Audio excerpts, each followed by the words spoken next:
સમાજની વાત કરે છે. ભરતી કરવાની આવી નોકરીમાં કોને લીધા તમે? એક જ કુટુંબના 4 જણા.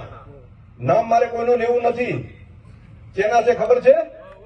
કોના? જેના છે? મારે કઈ કશું કહેવાનું નથી. તો એ 4 જણા તો એ કોના? કોંગ્રેસના એક મોટા નેતાના પરિવારના 4 લોકોને નોકરીએ ત્યાં આગળ લીધેલા. એપીએમસી ની અંદર આજની તારીખમાં રેકોર્ડ ઉપર જો હું ખોટું કહેતો જઈને તપાસ કરો, ચેક કરો. તો એનો મતલબ શું થાય છે? ચાબી ક્યાંથી ભરાઈશ? વ્યવસ્થા ક્યાંથી થઈ રહી? આટલી જો આપણને સમજણપૂર્વક મને લાગે છે કે સમાજે વિચારવું પડે.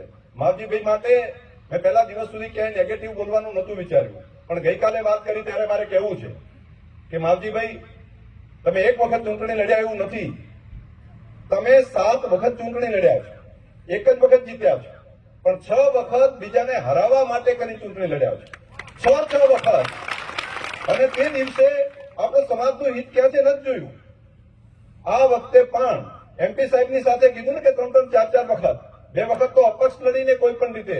આ વખતે મારે આભાર માનવો પડે ત્યાંના મારવાડી પટેલ સમાજનો કે એમણે છેલ્લા દિવસે ફોર્મ ભરીને તૈયાર કરીને જતા હતા. એ વખતે લઈને મારી ગાડી મૂકી ત્યાં ગમે એમ કરીને આમ કર્યું. જો એ ન કર્યું હોત ને તો હું એ ઘરે હોત. આ એમનું પ્લાનિંગ હતું. અપક્ષ ત્યાં આગળ હોત, ચૂંટણી લડો તો 25,000, 20-25,000 મત લઈ જાઓ અને 20-25,000 લઈ જાઓ એટલે બાકી સામે જીતી જાઓ.